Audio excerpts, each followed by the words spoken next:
Γεια σας φίλοι μου, είμαι ο Πάνος. Πάμε τρένο για το τρίτο και τελευταίο μέρος αυτής της υπέροχης και τεράστιας συλλογής βιβλίων της Agatha Christie με τα vintage εξώφυλλα. Αν σας αρέσει το βίντεο, να κάνετε ένα like και ένα subscribe για να με υποστηρίξετε. Ευχαριστώ πάρα πολύ για τον χρόνο σας. Πρώτο βιβλίο λοιπόν για αυτή τη συλλογή είναι το Clocks από το 1963, που είναι μια ιστορία του Ποαρό.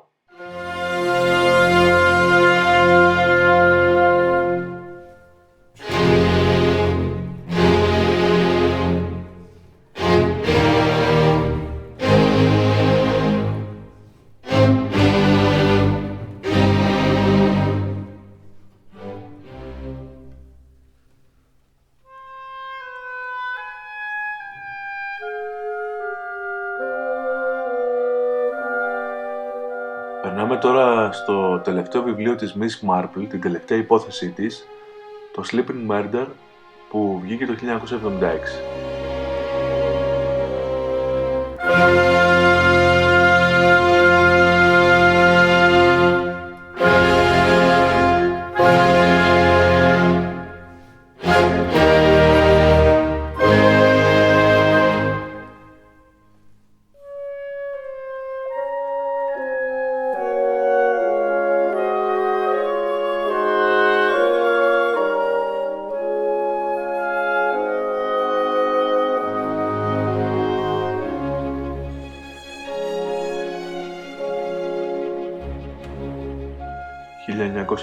«1927, The Big Four», Ποαρό. Απ' τα ωραία εξώφυλλα αυτό, κάτι προσωπική μου γνώμη, ταλαιπωρημένο βλέπετε εδώ το βιβλίο, αρκετά.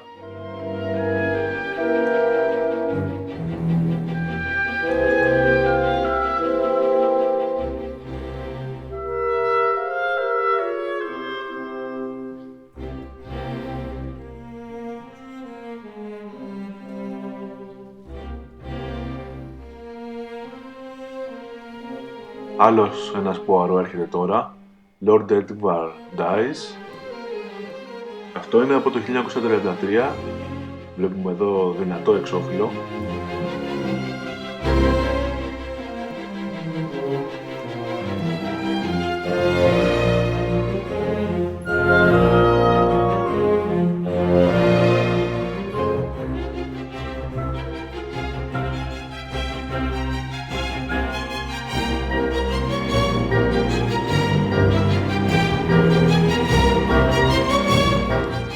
«1954, Destination Unknown», ένα stand-alone μυθιστόρημα της Άγκαθα, με αυτό το έτσι παράξενο εξώφυλλο.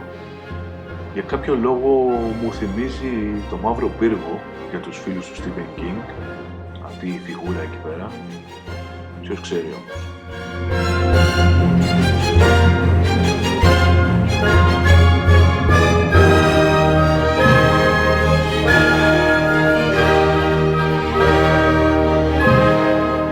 Άλλη μια κόπια του Ποαρό, το The Big Four του 1927, που είδαμε πριν λίγο, με διαφορετικό εξώφυλλο, πιο μοντέρνο τη φορά, με τα πιόνια από το σκάκι.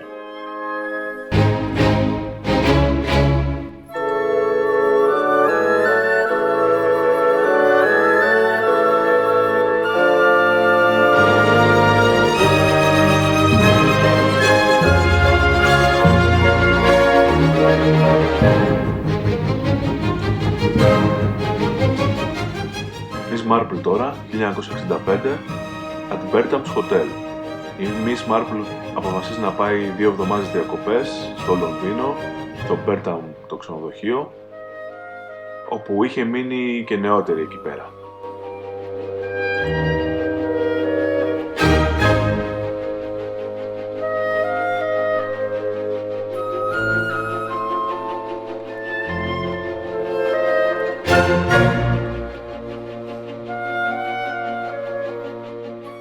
Εδώ έχουμε μία συλλογή μικρών ιστοριών, το Partners in Crime, από το 1926, με πρωταγωνιστές τους Tommy and Tuppence.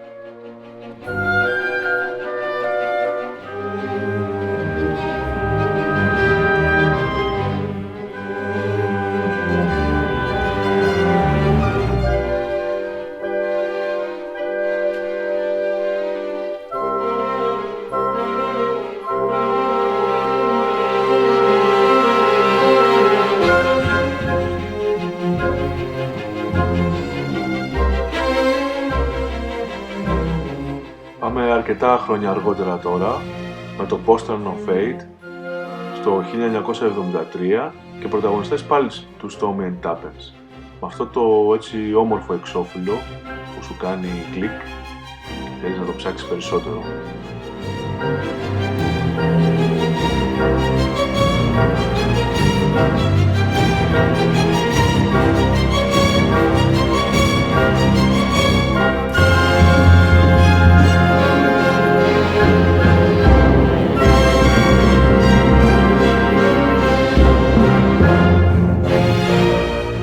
Επιστρέφουμε στον Poirot τώρα με το Cards on the Table από το 1936.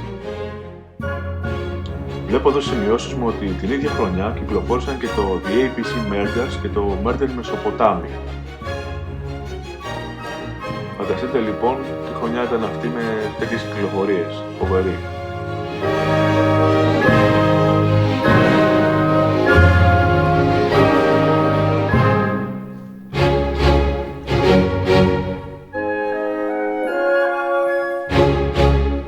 Δύο χρόνια αργότερα έχουμε ραντεβού με το θάνατο στο Appointment with Death το 1938 με τον Poirot πάλι και με το στυλ των εξώφυλλων που μου αρέσουν.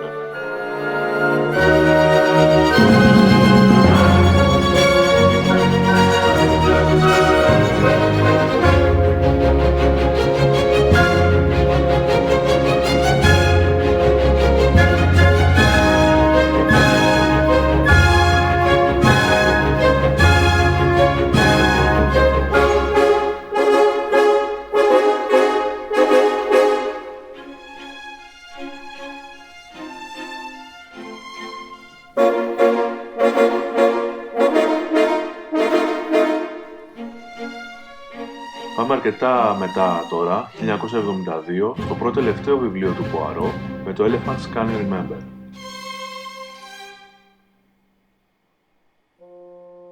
Σε αυτό το εξώφυλλο δεν ήμουν σίγουρος αν θόλωνε η κάμερα ή ήταν το βιβλίο, αλλά τελικά είναι το βιβλίο που έχει θολά τα βράχια. Εδώ είναι η κάμερα όμως.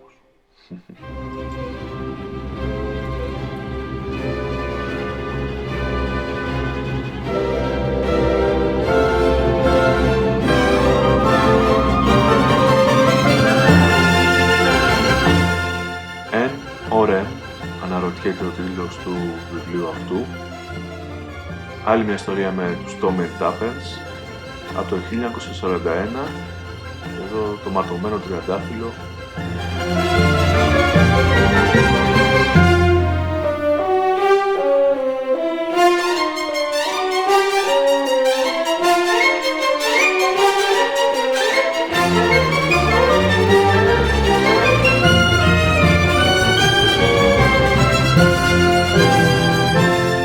Dumb Witness τώρα, άλλη μια ιστορία του Poirot. Είναι από το 1937, άλλο ένα ιδιαίτερο εξώφυλλο. Και εδώ είναι η τελευταία φορά που εμφανίζεται ο Hastings. Μετά θα τον ξαναδούμε άλλη μια φορά στο τελευταίο βιβλίο του Poirot, το Curtain. Στην Αμερική κυκλοφόρησε με άλλο όνομα αυτό το βιβλίο. Κυκλοφόρησε με το όνομα Poirot Loses a Client.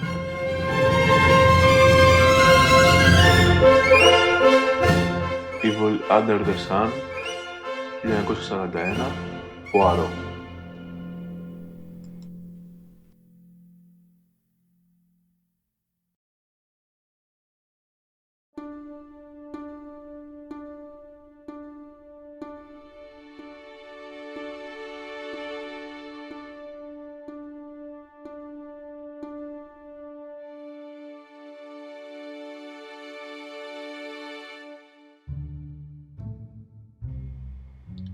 Λοιπόν, εδώ με τον Nemesis έχουμε το τελευταίο βιβλίο που έγραψε η Agatha Christie για τη Miss Marple. Παρ' όλα αυτά όμως δεν ήταν το τελευταίο που κυκλοφόρησε. Το τελευταίο που κυκλοφόρησε ήταν 5 χρόνια αργότερα, το 1976, το Sleeping Murder. Όμως αυτό εδώ είναι το τελευταίο που έγραψε η Agatha Christie για τη Miss Marple.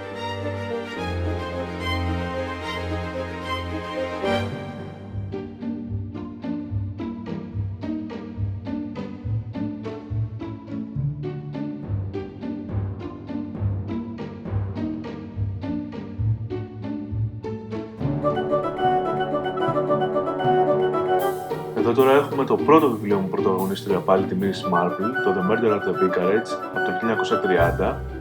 Βέβαια έχει εμφανιστεί και νωρίτερα σε περιοδικά το 1927, όμως αυτά γίνανε μια συλλογή μικρών ιστοριών που κυκλοφόρησε ως 13 Problems το 1932.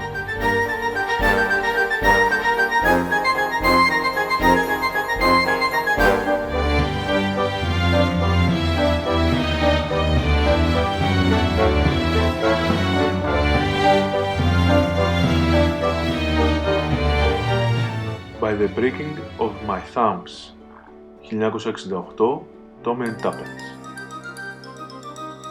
Τι να μαγειρεύει άραγε εδώ πέρα η μάγισσα.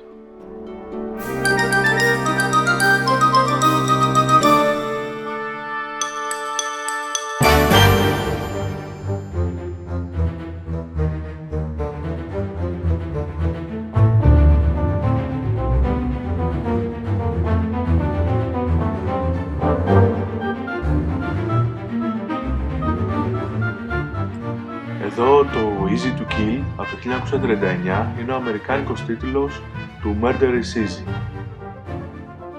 Σε αυτό το βιβλίο βλέπουμε τις προσπάθειες ενός συνταξιούχου αστυνομικού του Luke Fitzwilliam και στο τέλος έχουμε και μια μικρή εμφάνιση του Superintendent Battle.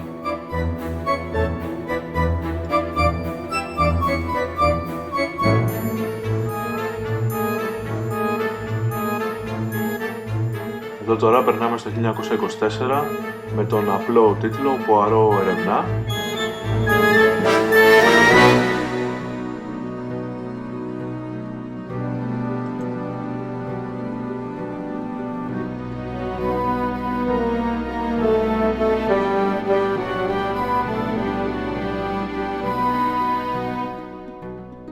Εδώ η Άγκαθα σε αυτή την stand-alone νουβέλα με το Death Comes at the End μας γυρνάει πίσω στην Αίγυπτο 4.000 χρόνια πριν. Ως γνωστόν ήταν γυναίκα αρχαιολόγου και είχε κάνει πολλά ταξίδια, είχε συλλέξει εμπειρίες και έτσι έγραψε αυτό το βιβλίο με serial killer στην αρχαία Αίγυπτο. Το βιβλίο εκδόθηκε το 1944. 1959 τώρα, Ποαρό, Cat Among the Pigeons.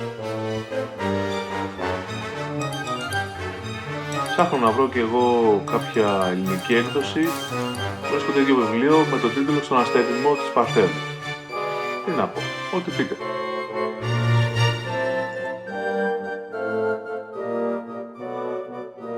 Άλλο ένα stand-alone μυθιστόρημα τώρα, They Came to Baghdad, από το 1951, που είναι εμπνευσμένο από τα ταξίδια της Κρίστη που είχε κάνει μαζί με το δεύτερο σύζυγό της, τον αρχαιολόγο Max Mallowan.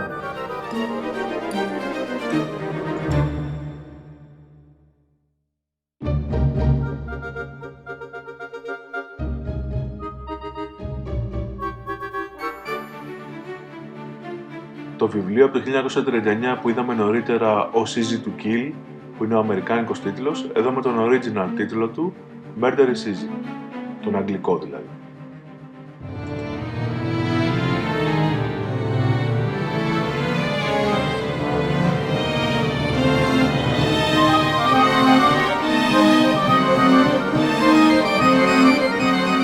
Murder in Μεσοποτάμια, 1936, Ποαρό.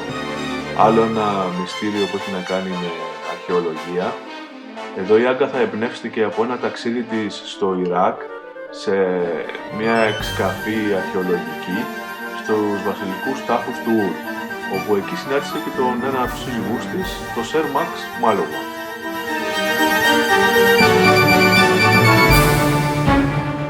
Το λυπημένο Κυπαρίσι τώρα, Sad Cypress, από το 1940, με πρωταγωνιστή τον Ποαρό, είναι η πρώτη υπόθεση του Ποαρό που ένα μέρος της διαδραματίζεται μέσα σε αίθουσα δικαστηρίου με μάρτυρες και δικηγόρους και επίσης ο τίτλος είναι εμπνευσμένος από ένα τραγούδι που υπάρχει στο έργο του Σέξπιρ «Δωδεκάτη νύχτα».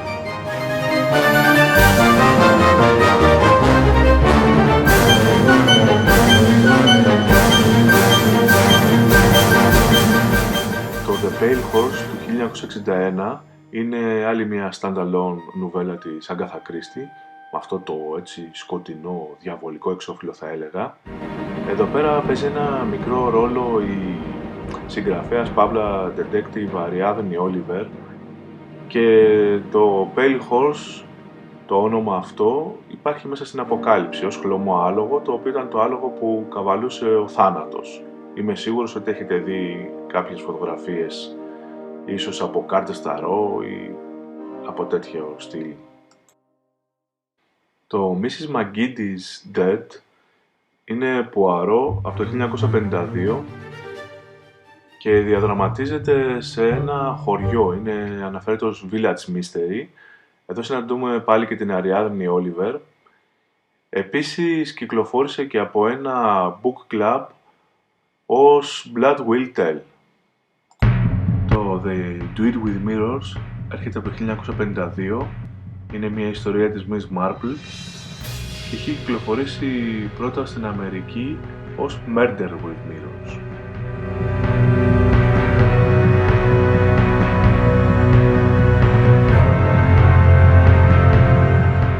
Το Three Act Tragedy τώρα, μια ιστορία του Ποαρό, κυκλοφόρησε το 1935 στην Αγγλία και νωρίτερα το 1934 κυκλοφόρησε στην Αμερική με τον τίτλο Murder in Three Acts.